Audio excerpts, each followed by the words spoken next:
سخنرانی ولیعهد ایران در کنفرانس محافظه‌کاری در واشنگتن چه آتشی به جان فرقه جنون جمهوری اسلامی و ایران ستیزان انداخته است. آیا آنگونه که فرقه جنون و جمهوری اسلامی توسط عوامل امنیتی و هدایت شده خود مدعی هستند، آیا اپوزیسیون جمهوری اسلامی بی عرضه و شالاتان است؟ چرا جمهوری اسلامی و فرقه جنون فعالیت‌های اپوزیسیون ملی را عکس بیان می‌کنند و سیاه نمایی می‌کنند؟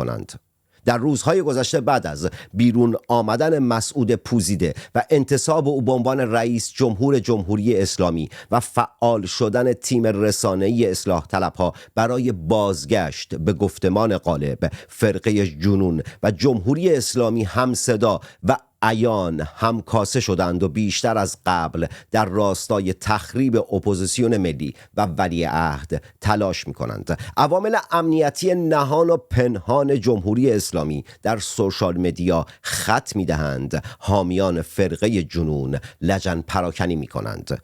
اپوزیسیون واقعی که ساخته جمهوری اسلامی نیست چه کارهایی را پیش برده است. اپوزیسیون ملی بی عرضه است یا حامیان امنیتی جمهوری اسلامی و فرقه جنون که با شادی و سرافرازی ملت ایران مخالفند؟ این پرسش ها را با تعدادی از فعالین سیاسی ملیگرا در میان گذاشتم. چرا تیم امنیتی و رسانه‌ای اصلاح طلبها بیشتر از گذشته شروع به تخریب اپوزیسیون ملی کرده است؟ فرقه جنون چه سهم و سودی در بقای دیکتاتوری جمهوری اسلامی دارد؟ مخاطب مجله تصویری سینما رکس هستید. این برنامه وضعیت قرمز است. روزی نه چندان دور خواهم گفت اینجا آبادان است.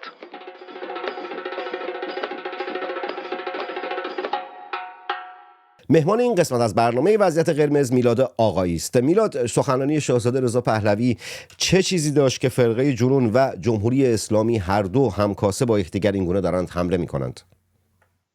سخنرانی شاهکار ایران شهریار چند نکته برجسته داشت. گام نخستش اینه که از قدم اول آغاز میکنه، مسئله رو تمدنی میکنه شاهزاده. یعنی اون چیزی که سالهاست داریم راجبش حرف میزنیم و میگیم که مسئله ما این دموکراسی بازی و حکومت و حاکم و علی خامنه ای و رئیسی و اینا نیستش. چیزی که ما مرتب تکرار میکنیم، نه اینکه مثلا اینا خورده مثلا در مقابل اون ابر مسئله‌ای که وجود داره، بلکه اون فرقه جنون، اون آدم‌هایی که همشون یه روزی رفتن توی سفارت جمهوری اسلامی رأی دادن و هیچ وقت آدم نمیشن، اینها میان مسئله رو فرو میکاهند به عوامل ریز کوچولویی که در درون حکومت مثلا با شهرداری مشکل داریم، چرا آشغالی شهر نمیدونم زباله‌ها رو ساعت 9 شب نمیبره و خیلی ردکشنیستی نگاه میکن، در حالی که ایران شهریار مسئله رو برد در گام نخست با تمدن آغاز میکنه و بعد میبره روی قضیه پایزنوس ایدئولوژی، یعنی ایده های زهراگین. میدونید اسلام رادیکال از جمله جدیترین ایده های زهراگینه. ایده های زهراگین یه ویژگی دارن که دقیقاً این فرقه جنون جمهوری اسلامی و همه اینا دارن، اینه که چاره هایی میدن، چاره های من بهش میگم آب حیاتی، یعنی یه چاره‌ای در جیبشون دارن، میگن تو اگر این کارو بکنی دیگه همه چی درست میشه. یعنی تو رو میفرستنت بری دنبال آرامش و نمیدونم راحتی خودت و میگه تو فقط توی قانون اینو بنویس، تو فقط اینو بردار، تو فقط اون یکی رو ما اگر بذاریم همه چی درست میشه. چاره هاشون آب حیاتیه، مثل اسلام، مثل مارکسیسم و مثل روش هایی که اینا ارائه میدن. و بعد دقیقاً میاد به دو نمود اصلی این پایزنوس ایدئولوژی در دوران امروز ما ایشون اشاره میکنه و میگه که اسلام رادیکال و چپ رادیکال، و دقیقاً همه کسانی که از دل این دوتا ایده در اومدن و یه روزی رادیکال بودن حالا ملو شدن دردشون میاد، به خاطر اینکه ایده های رادیکالشون خطرناکه که خودشون هم خطرناکن، منتها رادیکالشون بیشتر خطرناکه. شما اگر مهربان باشید، اگر خوب باشید، اگر صنعتگر باشید، اگر تولید کننده باشه. هیچ کس نگفته تولید رادیکال بده، هیچ کس نگفته پروداکتیویتی بده، تمدن رادیکال بده و خوبی رادیکال بده. نه، چیز بده رادیکال بدتر و فاجعه آمیز میشه. یعنی میگه که دست نزن بذار همینجوری بمونه و بیشتر از این خرابش نکن در چیزی که رادیکالش ویرانگر میشه. نکته بعدی اینه که صحبت میکنم و میگن که نکته بعد تو بگی، من یه جمله بگم که نگم سرطان دل میگیرم. این که گفتی ملو شدن، ملو نشدن. این تکدیگران سیاسی ترسیدن که فاند و پولایی که دارن میگیرن از همون اشاره‌ای که شاهزاده درست کرد که من برای نمیدونم گرفتن پول و نمیدونم خیریه و اینجور چیزای شما اومدم که بحث شراکت رو با شما مطرح بکنم. اینا خب دنبال شراکت نیستن، دنبال تکدیگری در سیاست هستن که فاند و پول‌ها رو بتونن از امریکا بگیرند. میگفتی ادامه بده. دقیقاً مثلا اینه که اینا ویترینشون رو متناسب با کاری که میخوام بکنن عوض میگن، وگرنه الان همین جمهوری اسلامی بهشون یک صحنه بازی بده بگه ولکام، اینا برمیگردن. همین چند روز پیش شما دیدید این گروه‌های ضد کردی که دشمن هویت کردی هستن، اینا اومدن برگشتن گفتن که بله ما اصلا میریم با جمهوری اسلامی کار میکنیم، با پزشکیان الان باید بریم کار کنیم. یعنی کسانی که از یک قدم از فدرالیسم و نمیدونم حق تعیین سرنوشت و همه اینا کوتاه نمی اومدن، گامی پس نمی گذاشتن، ناگهان میتونن برن با رئیس جمهوری بربرهای اسلامی که باهاش ظاهرا دشمنی دارن و همه اینا میشینن و اصلا طرفداری هم میکنن. جالبه که ظاهرا اینا تو بازی اونا راه ندادن، ولی گویا مثل که پشت صحنه یه حرفایی شده و قرار شده که اینا با هم دیگه همکاری کنن. برای همین مسئله ویترینه، این که چی از خودشون نشون میدن و کجا سهمی برای اینا خیرات میشه. و در ادامه به چاره‌ای میرسیم که ایران شهریار روی میز گذاشتن در مورد ایران و وقتی میگن که مسئله ایران در ایران تموم میشه، تمام در جایی که همه میخوان فشار بیارن و انگشت نشون بگن ببین دیدی پسر شاه رفته با خارجی‌ها، رفته به اونها داره میگه، رفته برای اونها داره به انگلیسی سخنرانی میکنه، این چشمش به خارجی‌هاست. دقیقاً چشم تو چشم همون محافظه‌کاران، همون کسانی که بین اونها کسانی هم هستن که میرن با مجاهدین میشینن، با کسای دیگه و فکر میکنن که اینا یه سری کشورهای خاورمیانه یه جهان سومی هستن که اومدن از ما حالا یه پولی میخوان بگیرن. چش تو چش اونا میگه و رو به منتقدین میگه و پشت به ملت ایران، یعنی پشتش گرمه به ملت ایران و میگه که من با کمک هم میهنانم با این ملت ایرانه که میرم نجات میدم. یعنی این اپوزیسیون بازی ها و این که بریم ایتلاف بکنیم و اتحاد بکنیم و 4 تا اره اوره رو پاشیم بیاریم، 4 تا کاسب و دلال خونشور رو وسط بیاریم، 4 تا کسی که برای روحانی تبلیغات میکردن رو بیاریم، نمیدونم عوامل قبلی نایاک رو بیاریم، بازی‌های سیاسی رو به پیش ببریم و نمیدونم تو رسانه‌های خطی رو به پیش ببریم. نه، مسئله ایرانه و جنبش ملت ایرانه که اونه که میره به پیش و پیروز میشه و به اون غربی هم داره همینو میگه ببین ما خودمون به پیش میریم، تو فقط سنگ ننداز و ما رو در حد یک هویت حقوقی بین المللی مثل خودت ببین.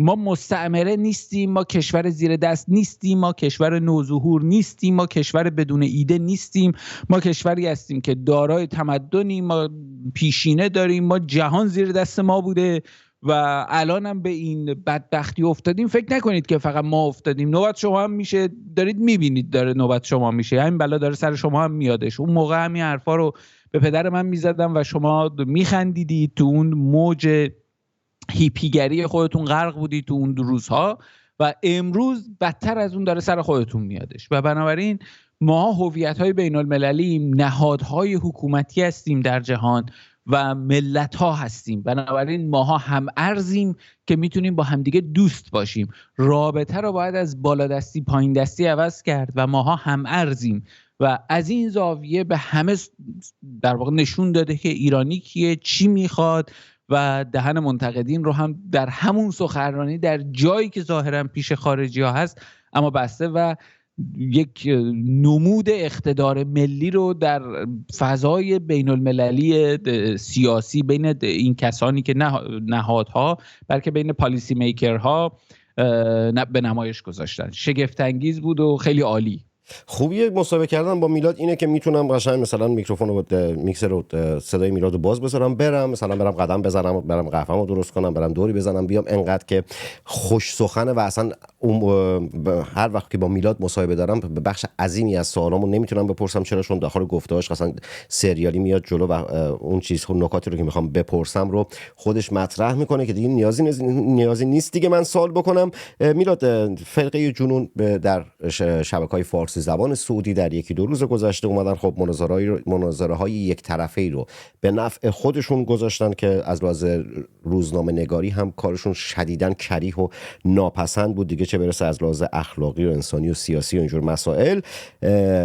و اومدن این موضوع اومدن مطرح کردن که نمیدونم در اون مدیایی که شاهزاده اومده این حرف رو زده ما راست افراطی بوده، نمیدونم در اون ظرف نباید این صحبت ها زده بشه، در حالی که شاهزاده همیشه و همه جا گفتن که هر جا که بتونن در راستای منافع ملی ایران صحبت کنن این حرف رو میزنن. آیا واقعا در حوزه سیاست ما باید بگیم کجا حرف میزنیم کجا حرف نمیزنیم، یا منافع سیاسی و ملی خودمون رو باید در نظر بگیریم؟ اینکه شما کجا حرف میزنی مهم هست، منتها اینا دارن یه چیزایی رو زیر لحاف میکنن و پنهان میکنن، حرفش راجبش نمیزنن. نکته ای رو که ایران شهریار میخوان آغاز بکنن باید از جای، از حتی اینجا که خیلی راست نیست، یک جمع ملیگرای محافظه کاره، نه به اون معنی خیلی تند. شما در مختصات سیاسی هم، در نرم افزارهای قطب‌نمای سیاسی هم بزنید، اینا خیلی راست افراطی حساب نمیشن، بلکه یه مقدار راست رو به بالا حساب میشن. ولی مسئله اینجا شما هشداری که داری به تمدن غرب میدی رو که چپ اصلا نمیفهمه، به خاطر اینکه حدود 10-15 سالی هستش که چپ از این در وارد شده که برخی ها دارن به ما هشدار میدن که تمدن داره فرو میریزه، مثلا در مورد کوچهای بسیار زیاد، تغییر بافت جمعیتی، تغییر قوانین، نسبیت حقوقی، فساد، مسئله پروداکتیویتی داره به شدت کاهش پیدا میکنه و فساد داره در برابرش رشد میکنه. این باعث ناکارآمدی تمدن میشه به مرور و اون اترکتیو بودن کانونهای تمدنی داره از دست میره.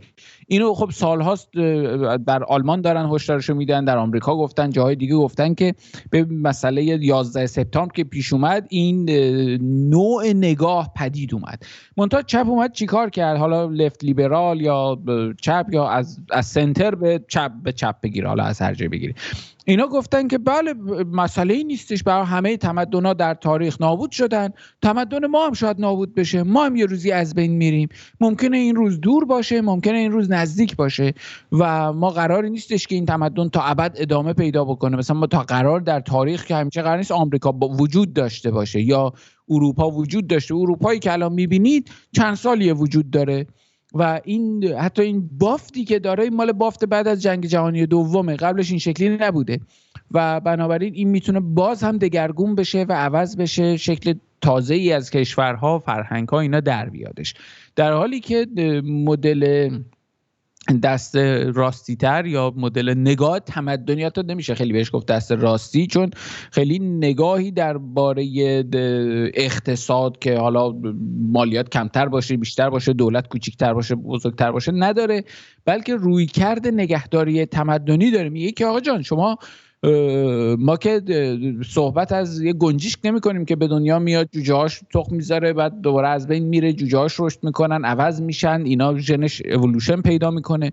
ما داریم راجع به این که ما پرواز رو تبدیل به یه هواپیما کردیم و یه عالمه آدم رو توش نشوندیم و بلند کردیم، این همه آدم زندن. شما وقتی میگی که تمدن‌ها از بین میرن، تمدن‌ها از یک راه از بین میرن، با جنگ، مرگ و میر، یعنی به صورت کلی با مرگ و میر، که این مرگ و میر شامل جنگ، شامل قحطیه و از این جور چیزا، بلایای طبیعی، بیماری‌های فراگیره و اینایی که تمدن از بین میبره. ما این هواپیما رو وقتی بلند کردیم، این همه آدم توش نشوندیم، خب این یک فاجعه بزرگ انسانی رو به وجود میاره. اگه جنگ جهانی سوم بشه یا اون آنچنان جمعیت بخواد عوض بشه و که تمدنی بخواد نابود بشه، یعنی شما تقریبا مرگ 1/3 جمعیت جهان خواهید داشت، میلیاردها نفر میشه. اصلا شما میفهمید در مورد چی دارید صحبت میکنید؟ اونا میگفتن که بله به هر حال هست و اینا. بنابراین نکته اینجا بودش که در جهان حالا دست راستی ها که توی اونها بیشتر نگاه تمدنی وجود داره، مثل حالا شما میتونید اینا بیشتر به نظریات هانتینگتون یا از این دست استناد میکنن، که البته به نظر مثلا اونایی دست چپی ها، هانتینگتون یه آدمی بوده که مثلا پرت و پلا زیاد گفته و نمیدونم نظریه برخورد تمدن ها اینا اصلا خنده‌دار و حالا یه همچین نگاهی دارم بهش. ولی اونجا میاد یادآوری میکنه که حتی روایتی که شما دارید از اتفاقاتی که در ایران افتاد، از اسلام، از کمونیسم، از همه اینها، از آنچه که در روسیه پیش اومد و اسلام رادیکال، همه اینا ساخته و پرداخته چپه.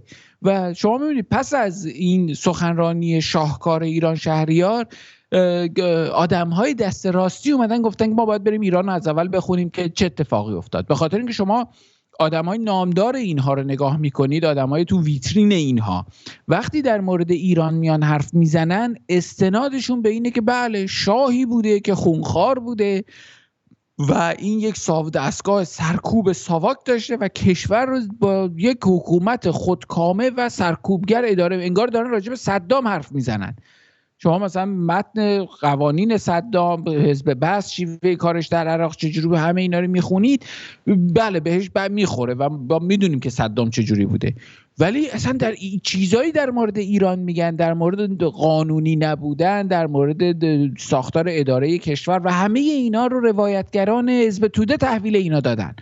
حالا جدا از روایتگران حزب توده، در چند سال گذشته تصویری که یعنی اون تکدیگران سیاسی که کمپیندارهایی که دارن تکدیگری میکنن و کسی که در رأس فرقه جنون هست که همون تکدیگر همون شخص هست، منظورم معصوم علی نژاد قمی کلاست، اصلا تصویری که به جهان غرب از ایران دادند، یعنی تصویری که غربی ها، سیاستمداران غربی، مردم اینو به صراحت و به جرأت دارم خدمتتون عرض میکنم که تعریفی که الان غرب از ایران داره همون تعریفیه که مردم ایران از افغانستان دارند.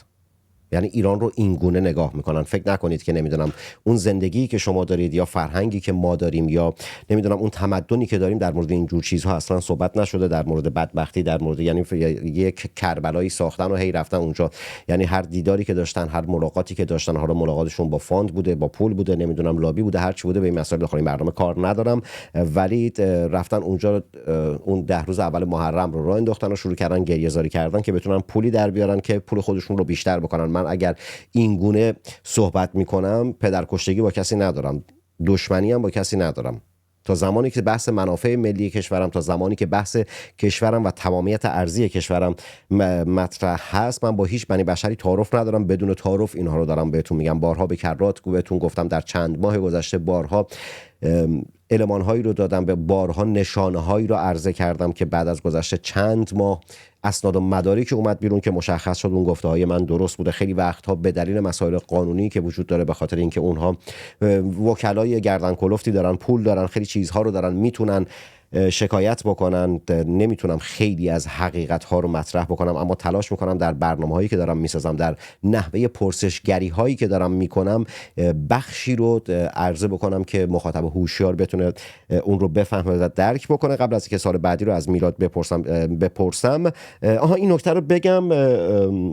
این نکته رو بالا بذار بگم، آخرین مسابقه که با میلاد آقایی داشتم، یه تعداد اومده بودن گفته بودن چرا کلکل میکنی با میلاد آقایی، نمیدونم چرا فلان میکنی. آقا آب گلوم تو آب دهنم تو گلوم گیر کرده.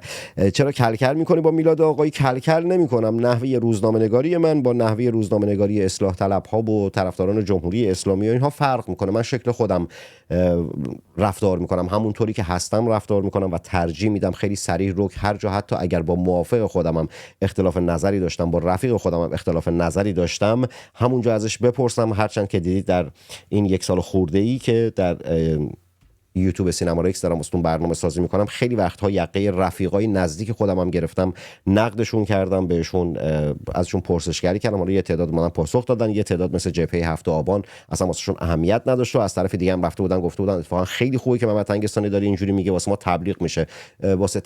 اگر فکر میکنید نه اینجوری تخریب کردنتون و تحقیر کردنتون تبلیغ محسوب میشه، میتونید کارهای دیگه هم داخل سوشال مدیا انجام بدید، مثل همین کارهایی که برخی از بلاگرهای زرد در اینستاگرام میکنن، نمیدونم شیشه تو سرشون میشکنن و هندونه تو سرشون میزنن، از این کارا هم میتونید بکنید. این کارا هم واسهتون تبلیغ هست.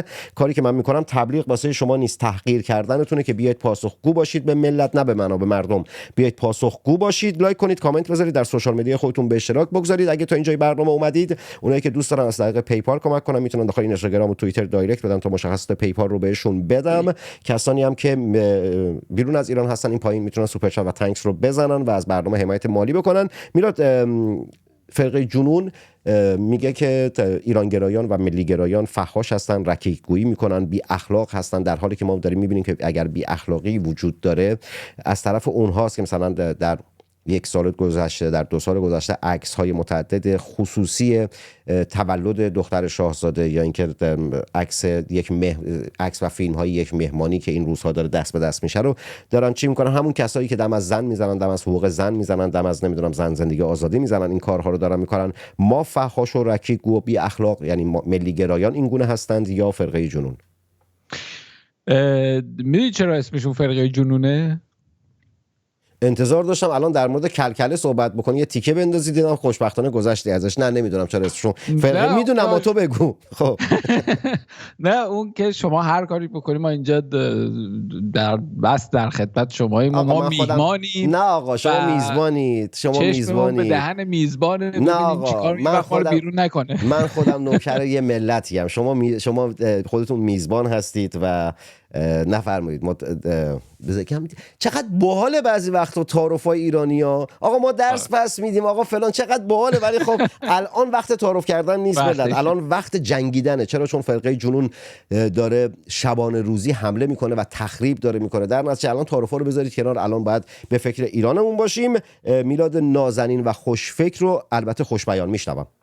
قربونت برم. ببین فرقه جنون رو البته من نامش رو نذاشتم، این یک دو تا دوستان همینجوری چند بار اتفاقی گفتن و خیلی دامنه هم نداشت. در واقع میگن دشنام رو بنداز صاحبش برمیداره، اینجوری شد. یعنی به یک کسانی همینجوری گفته شد اینا عضو فرقه جنونن، ولی داستانش برمیگرده به یک ایده‌ای به اسم پانرولوژی و که در پانرولوژی صحبت اینه که چطور دیوانگان به قدرت میرسن. کسانی که ما دیوانه رو توی چیز منظور اونا سایکوپت ها هستش، ولی در فارسی ما دیوانه به کسی میگیم که دیو در او حلول کرده و دیو موجود پلیدی است.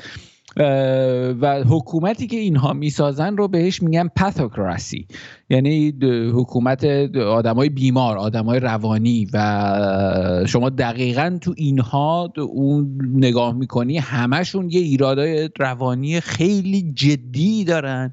و در مورد علی نژاد که من یه برنامه کامل درست کردم و به شکل البته اون برنامه کامل خیلی مختصر و مفیده و گفتم که چطور سگانه تاریک، یعنی تو برنامه با خودم فکر کنم در موردش بله در موردش حرف زدیم و در مورد سایکوپاتیک بودن اینها و ماکیاولیست بودن اینها و نارسیسیست بودن اینها، این سگانه در چه حالتی کنار هم قرار میگیره و میتونه یک اژدهایی تولید بکنه، اژدهای خندانی تولید بکنه، ظاهرا میخنده، ظاهرا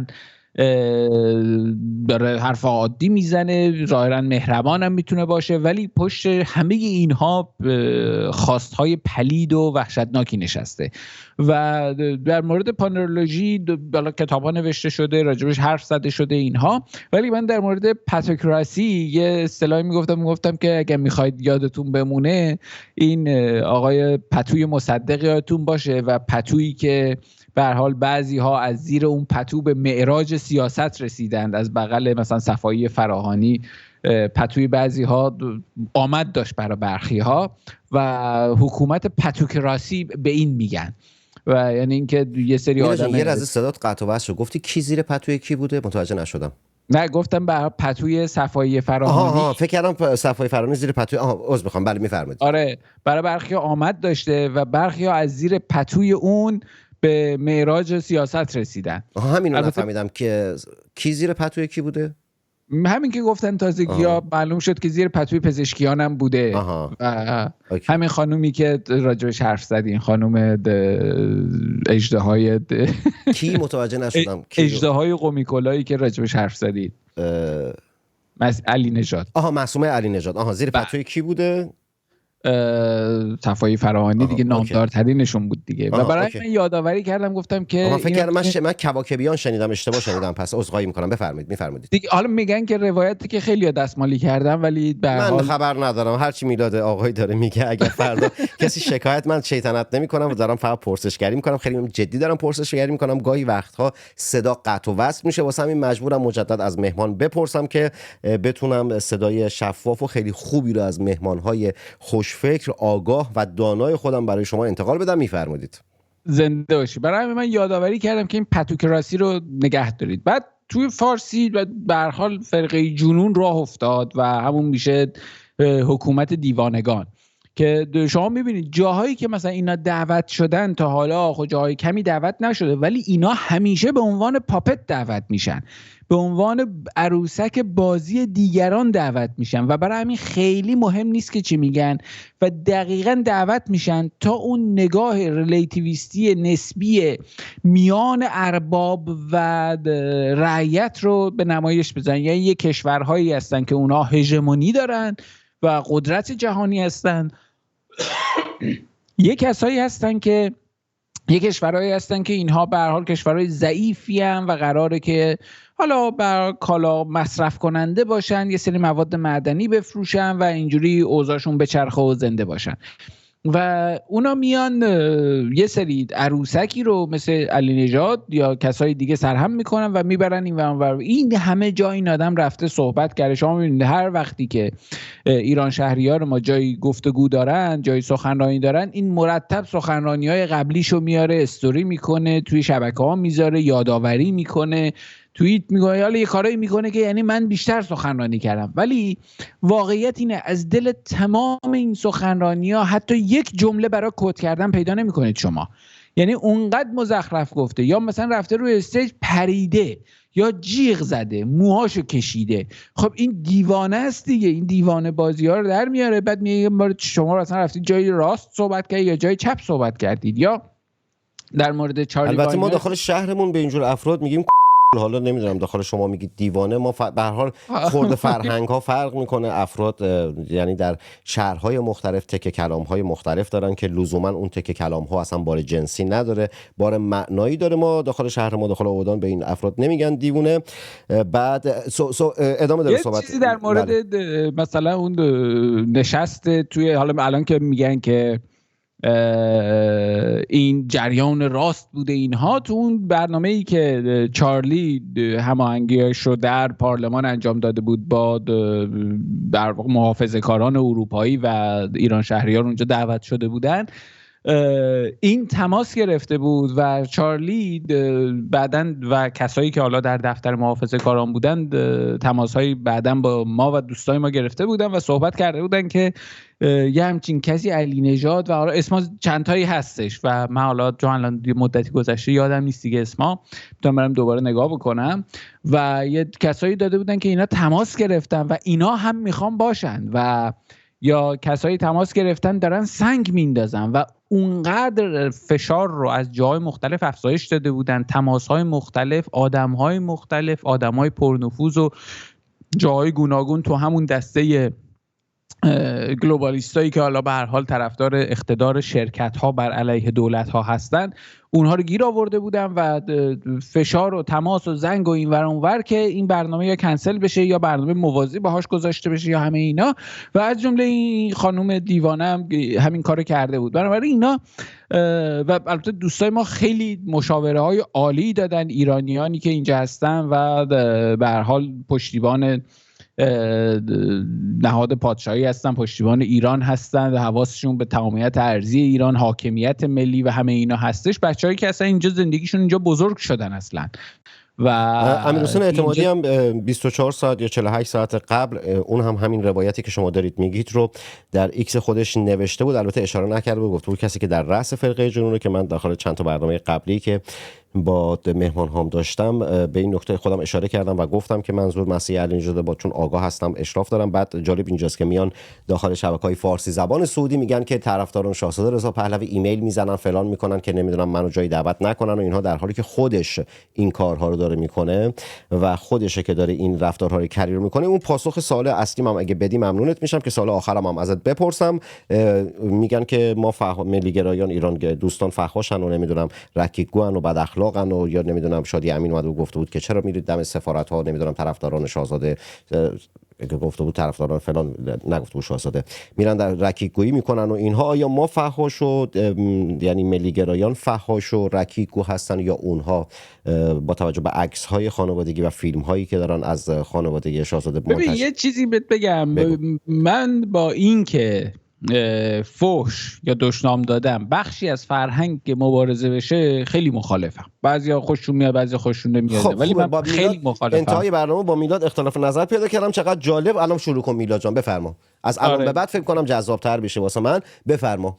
به خاطر اینکه این نمیتونه تبدیل به یک فرهنگ پیروز بشه. شما اگر یه الگویی رو تبدیل بکنید به ساده ترین بخش یک مجموعه پیچیده به عنوان ریخت، اگر اون مجموعه پیچیده کارآمدی داره همیشه نسبت داده میشه به ساده ترین بخشش. شما اگر یه خودرویی داره کار میکنه، اگر هواپیما رو میبینید پرواز میکنه، اگر هر سیستم پیچیده ای رو میبینید کار میکنه، ذهن آدم ساده ترین و بیرونی ترین و ویترینی ترین بخش اون رو نگاه میکنه و این رو یک راست وصل میکنه به اون فانکشنی که داره، اون کارکردی که از اون سیستم پیچیده بیرون میاد.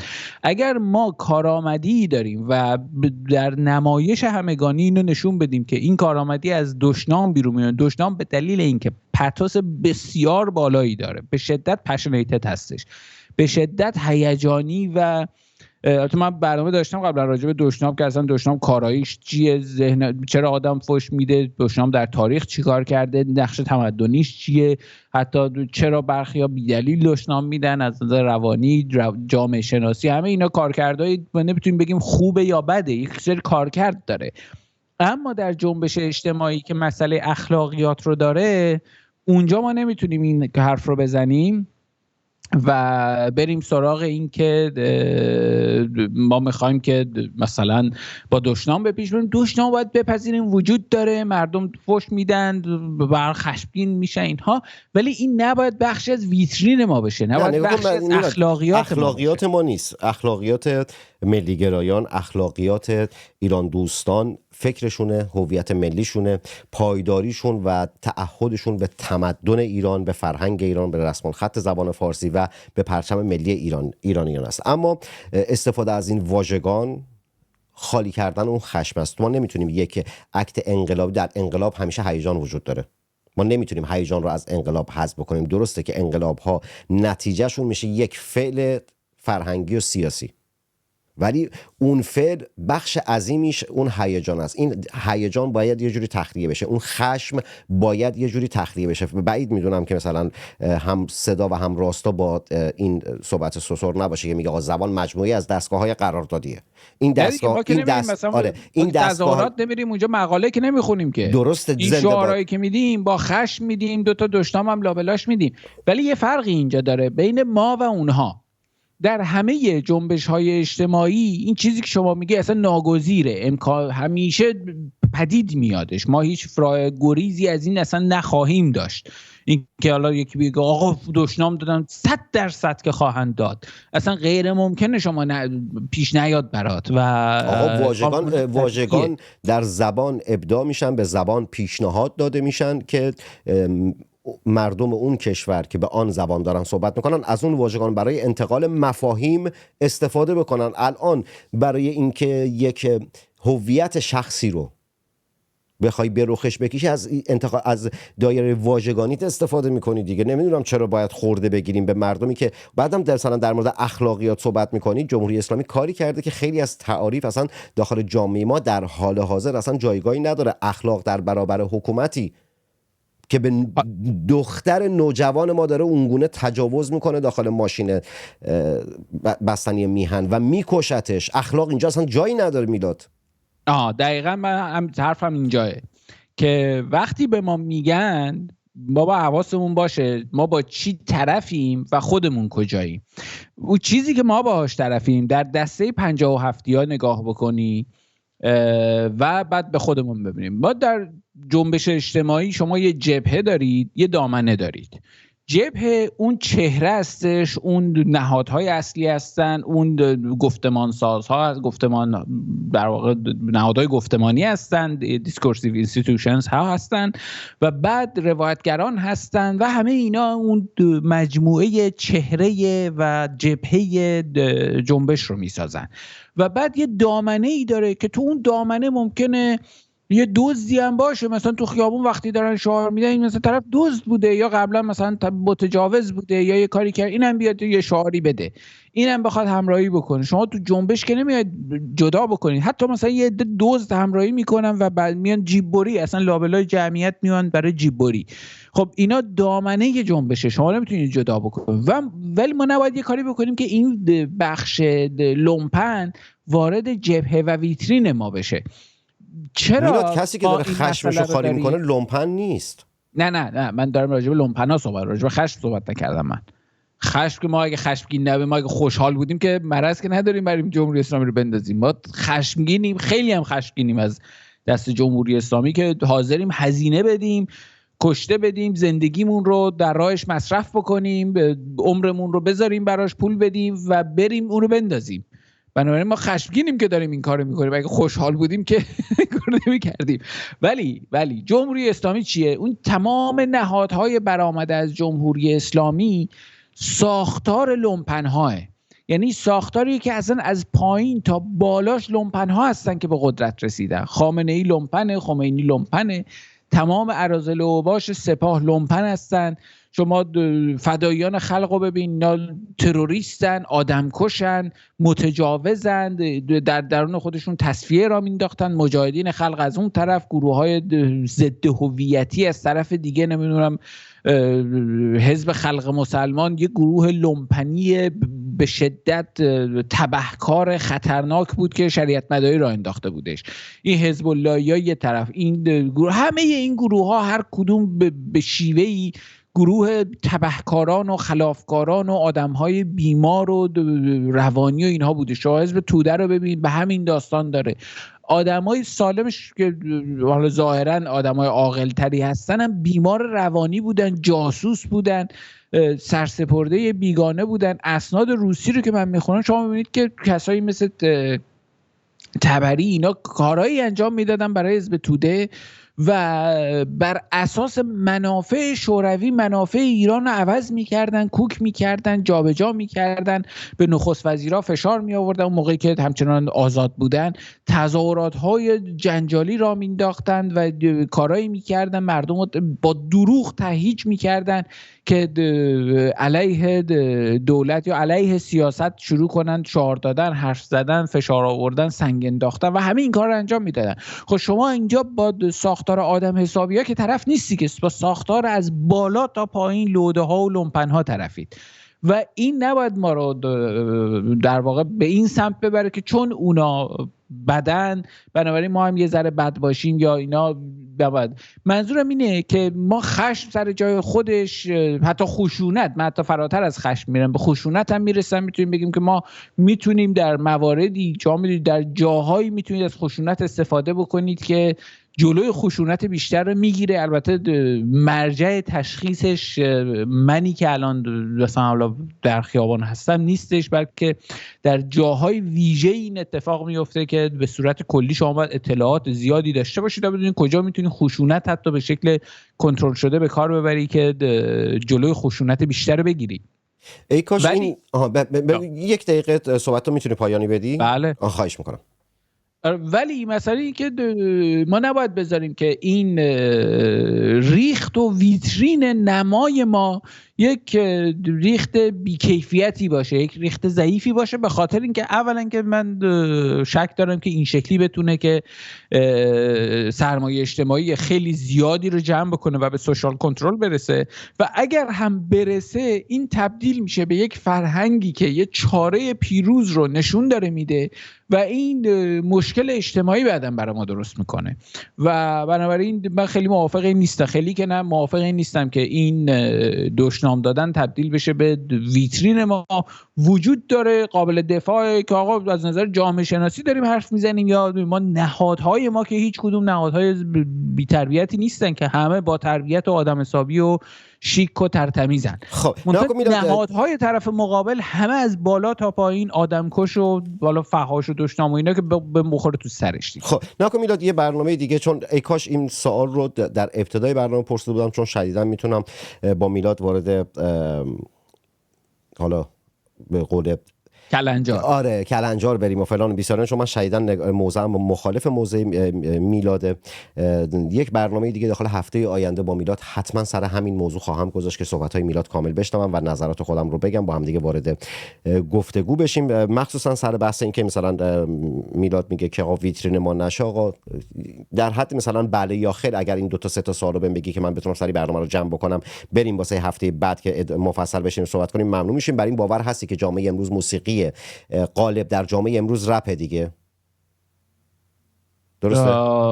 حالا شاید بله، برای نسل جوان دیگه انقلاب برای فردا داره میشه، برای نسل جوان داره میشه، برای کسی که نمیدونم 70 سالشه 80 سالشه اینا، که انقلاب برای آیندگان داره صورت میگه که وضعیت سیاسی بهتر، فرهنگ بهتر و اینجور چیزها بیفته. وقتی که موسیقی نسل امروز موسیقی رپ دیگه کسی نمیاد بشینه چارگاه و نمیدونم شوشتری و نمیدونم همایون گوش بده، کسی نمیاد بشینه آلبوم نمیدونم نواب مرکب خانی گوش بده یا بشینه ردیف خانی محسن کرامتی گوش بده، کسی نمیشینه بیاد بشینه نمیدونم ردیف نوازی عبادی بخواد گوش، ستاره عبادی رو بخواد گوش بده. در نتیجه جامعه امروز موسیقی غالب، موسیقی رپه. فرهنگ نسل جوان رکیکگویی داخلش وجود داره، رکیکگویی در اون فرهنگ کوچه بازار که بعد وارد فرهنگ رسمی میشه بدون تردید. رکیکگویی اصلا بد اخلاقی تعریف نمیشه. سر اینجور چیزها شایداً با یعنی اختلاف نظر دارم سر مفاهیم لومپن و لات و اینا هم که گفتی. خب من جایگزین مثلا در مقابل لومپن و لات، خب مثلا هر کدوم تعریف های متفاوتی دارن. ما جاهل رو داریم، نمیدونم ارازل رو داریم، هر کدوم از این تعریف های مختلفی دارن که مثلا حتی انتخاب واژگان یا رکیکگویی در هر کدوم از این دسته ها یک واژگانی منحصر به خودشون رو داشتن که استفاده میکردن، در حالی که ما میبینیم اگر کسی میره روبروی سفارت میسه از واژگان داره استفاده میشه، داخل اون فرهنگ لومپن ها لات ها اصلا تعریف نمیشه. یه مقداری باهات اختلاف نظر دارم از لحاظ ادبی و اخلاقی، یعنی در حوزه ادبیات و اخلاق یک برنامه مفصل سر همین موضوع واسه هفته آینده با میلاد آقایی خواهم گذاشت. 1 دقیقه صحبت پایانی میلاد میشنوم.